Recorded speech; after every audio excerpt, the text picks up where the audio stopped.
Hey guys, welcome back to my channel. So I know I have been MIA, but as most of you know, we were expecting, and now our new little boy is finally here. And it's been great, right? What do you think? It's been cool. It's been crazy. It's been fun. Definitely different. Yeah. Definitely different. So as you guys know, if you guys follow me on Snapchat, I was taking prenatal classes, yoga classes, and it was so good. Honestly, if you guys have a chance to take any of the classes, make sure you guys take them. It really helps out with the stretching. It helps out like mentally, especially with the whole breathing, because trust me, when you're in labor, you are so going to need every single breath that's in you. What did the contractions feel like? Probably feel like you were hit by a car. Every part of your body was just like broken, and you felt every single pain. I saw death in your face every single contraction. Like towards the end of it, it was like very. Yeah. You made some sounds I've never heard you make before. And it's true. We also took birthing classes. The looks on your faces are just wow. So they warned him. At least he was warned at like what to expect or what to do, because A little bit. yeah, and obviously everybody's different, so everybody's gonna have a different experience. This is just the experience that we had. We both knew from the beginning that we both wanted to do everything natural, no medications or anything like that. So High five on that one. I know we did it, guys. And like just planning everything out was just honestly like just I felt like just very surreal. Just like I couldn't even believe it. And then the day that finally happened, I was just like, oh my god, it's finally here. I'm like, I can do this. But the pain that you feel is seriously just one of the most painful feelings I'm ever gonna have, or hopefully ever experience. Unless I have another one, then at least I already know what kind of pain to expect. But overall, like for me, after the baby came out and they laid him on me, I was just so like, okay, like I need to catch my breath. I feel like I couldn't even look at my child, because I was just like, okay, I need to just gather myself together and just focus and just know that okay, he's finally here, the pain's over. And then after like a few seconds or whatever, then I came back and I was like, okay, I'm back to normal. My baby's here, I have nothing to worry about. And yeah, it was just really like, thank God I had my husband and my mom there, because seriously, it was just the pain. You need that support both mentally and physically, especially when you're in labor. So, what did you expect, like labor and delivery to be? I expected it to be painful. I knew that everybody had already said, it hurts a lot, or like, in a way it was, I kind of knew. I mean, I feel like I do have a high pain tolerance. That's why I think everyone thought that you were going to be able to do it naturally. Yeah. All your friends kept saying like, okay, she's going to do it. Yeah. When you set your mind to it, you're going to do it, because you're a crazy Mexican woman. So I just figured, like, I knew that I knew within me that I was going to be able to do it. And just the fact that my mom did it, that was probably it was like more your motivation. That was probably your biggest obstacle, was like getting that into your head that you can do it. Because once I feel personally like if you get that into your head that you can do it, you'll be able to do it. From my side of it, the birthing classes that we started going to. We missed the last one because he was already born.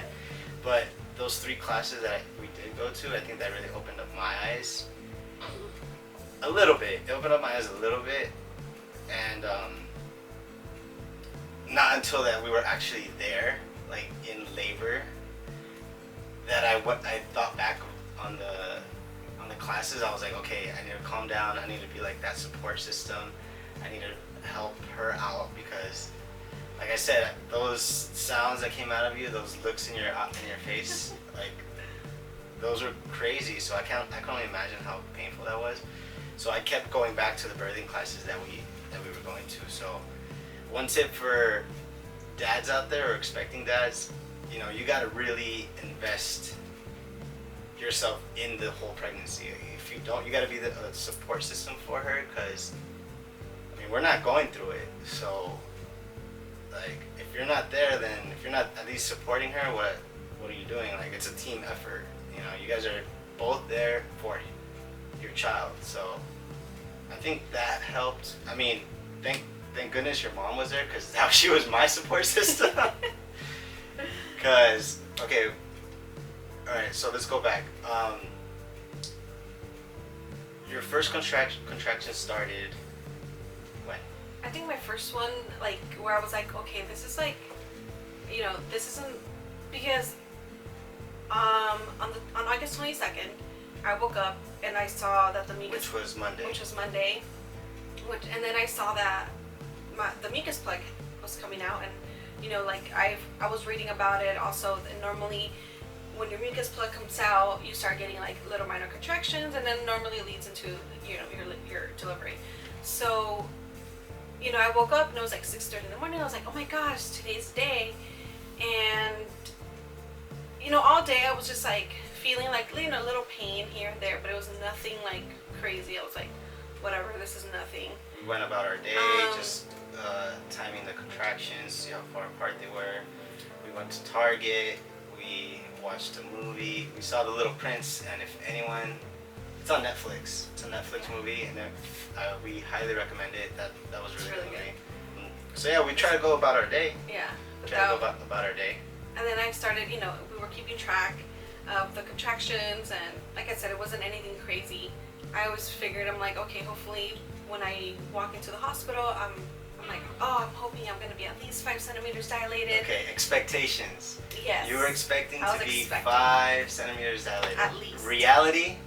I was only 1.5. After 12 hours. After 12 hours. What? So. I thought about the birthing class, how they said no matter what happens, you have to be like super positive. So I was expecting like, you know, 5 centimeters too. So when the nurse told us 1 centimeter, I'm like, what the? Oh, good job. We went to the hospital at 12 at midnight, Tuesday already, and the contractions were about like almost like 5-10 minutes apart. So since I didn't know what to expect or exactly what, you know, what a contraction was, like a real contraction, I was like, okay, maybe all this is going to lead to, you know, to being 10 centimeters dilated. And like I said, I was just expecting it not to be as painful as it really was. And the reality? It was freaking painful as hell. And it kept getting worse. It was just worse. But anyways, the good thing is that once we were there, you know, the contractions did progress, and by 3 o'clock or 3:30, I was already at 3 centimeters. At 3 o'clock, you were 3 centimeters. Around 7, you started getting to like 5, 6. Mm-hmm. And so, you know, so it was pretty fast. I feel like the timing was like really fast. As far as like, once I started dilating, like it was just back, like it was moving along, you know, really fast with no medication, which was great. And they were we had our birth plan, and we, you know, wrote down everything. The main topic on our birth plan was no medication.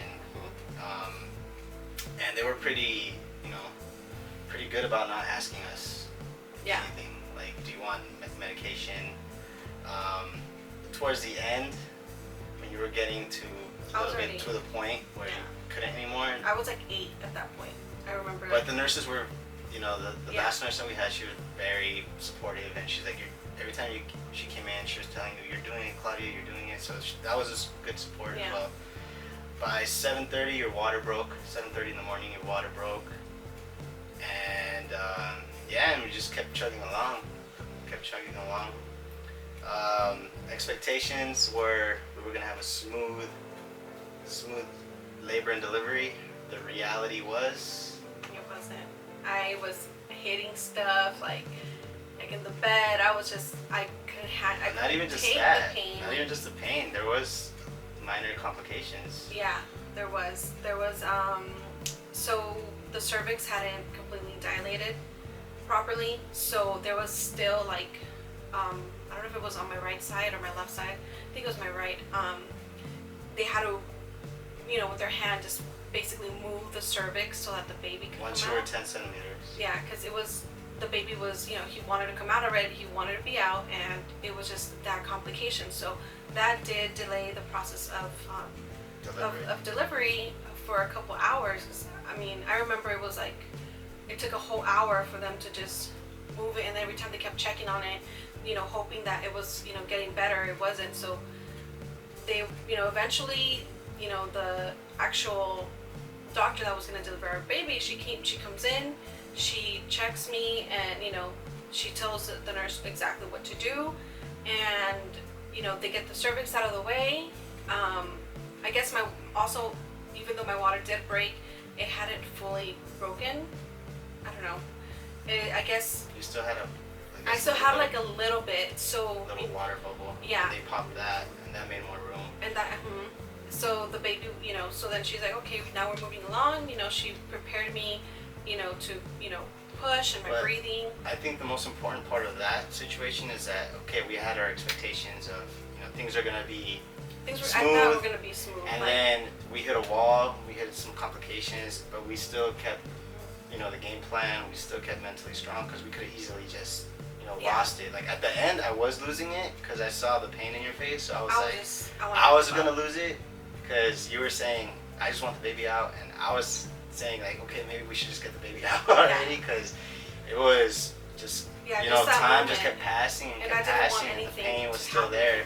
So that was my mentality. I just get him out, do what you have to do. I don't care if you have to give me a C-section or whatever. At this point, like, just get him out. That was So- my whole mentality. So that's At that's that the point. reality, is that anything can happen at any moment during labor delivery. So it's just about maintaining, being mentally strong, and trusting your doctors, talking to your doctors. I kept asking questions, like, especially, I mean, she's not gonna be asking questions. Yeah. She's gonna be focused on what she has to be focused on. And I So it's think good that- for your the delivery partner to be there and be on top of everything and asking those questions to the doctor and seeing and making sure everything's going. Well, not going how it's supposed to go, but like if complications do arise, that there's someone there asking questions and seeing what's going on with everything. Because I kept, every time they came in, I was asking what's going on, this and that, and they answered the questions, but they answered what they could answer. Yeah. But eventually he came out. Little man didn't want to come out, but he came out. And I think what helps also, besides what you mentioned, is just like you as a partner, I feel like you really have to be involved. You really, because he was involved. I took him to my breastfeeding classes, birthing classes. He was all about like me doing my prenatal yoga. So I feel like if your partner is more involved and more aware, because he was also like looking things online as far as like basically to help him, because he's not, like I said, he's not the one that's going to go through the pain. So communicating and just having the plan together, like he already knew, like if anything would have happened, like he already knows, like, this is what I want done. You have to have these conversations because you really never know, especially when you're put in that situation. It's hard to even think about things like this. So always talk about, there's always, things could happen, so always be prepared, of like the what ifs. You can't expect it to be so perfect. So it does help that he was very informed, and he was trying to learn as much as he could about the whole labor, and he was asking, so I knew that I didn't have to worry about anything. Like if there was any issues, like I could trust in him like 100% to take care of any decisions that needed to be made at that moment. Because when you're in labor, you don't think, all you want to think about is just get the baby out, and there's no other, nothing else is crossing out in your mind. Post delivery, he's out already. They put us in our postpartum room. So, of course, expectations. You expect, I have my baby, everything is going to be great, I had it naturally, so, what could go wrong? Reality. Yeah, reality was, he ended up getting jaundice, which I is... don't know if he got jaundice, but his bilirubin levels, Yeah, which is like... the yellowing of the skin, it can lead to jaundice. that could lead to jaundice. I don't know if that is jaundice, but Yeah, I'm not either so way, sure.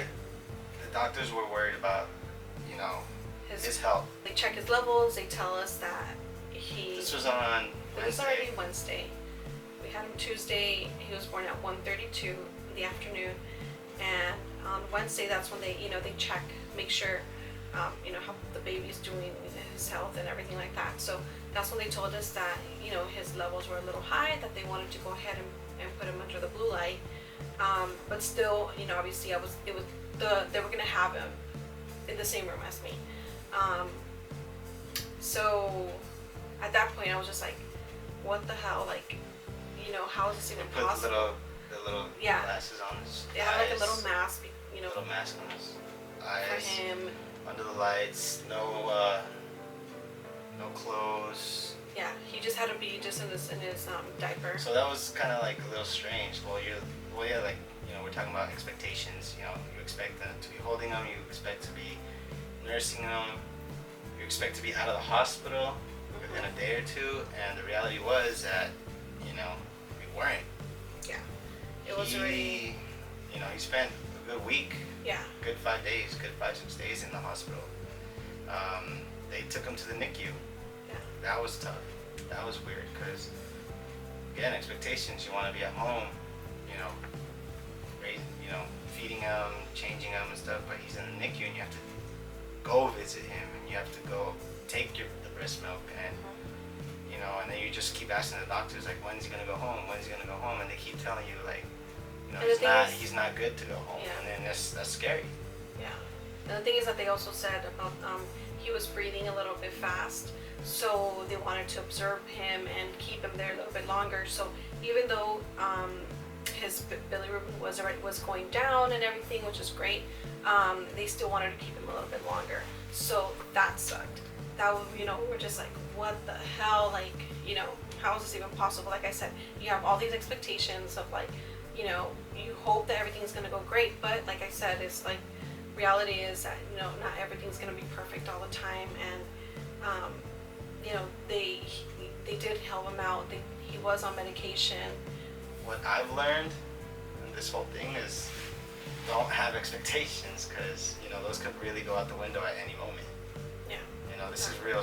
This is real stuff that you're dealing with, and this is life that you're dealing with. So you have to be. What's up, my boys? Don't have expectations. I mean, have your plans. Be prepared.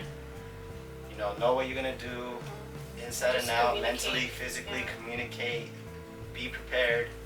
Again, can't stress that enough. But don't have your expectations, because things can happen at any moment.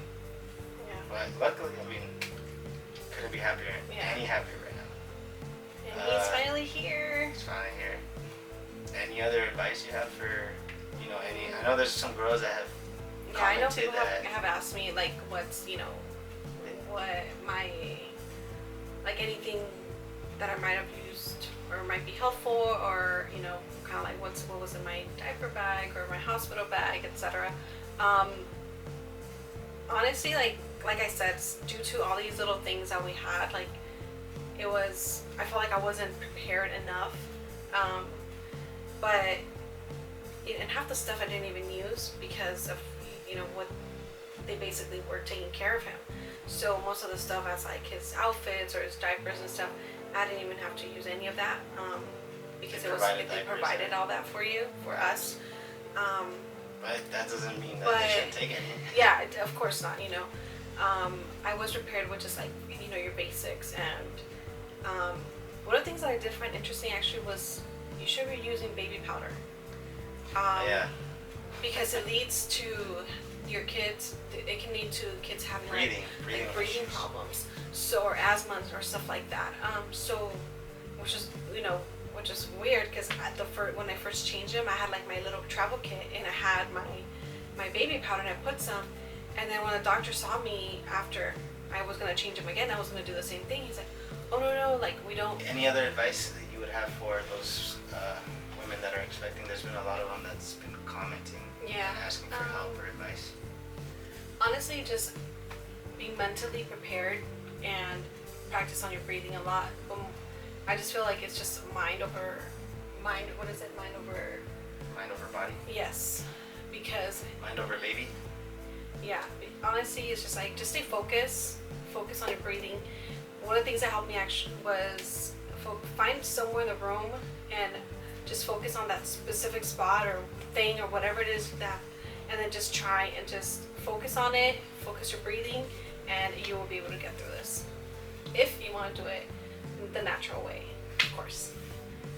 The whole skin to skin is very important, and we truly believe that due to us not doing any medications or anything, the baby has been able to be that alert since he came out.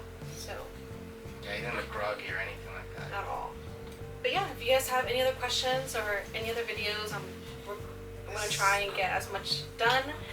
And Say hi to YouTube. Say hi to YouTube. Don't forget to give it a thumbs up, subscribe, and leave your comments down below to let me know if you guys have any other questions. There's just so much information, and I just can't even think of what other questions you guys might have. So just let me know what you guys have, and I'll go ahead and try and answer them to the best of my ability, of course. And we'll see you guys in the next video. Besos.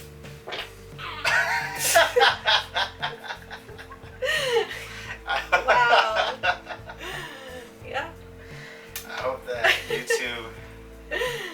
That is your Caught first that. time on YouTube, dude, and you're gonna fart.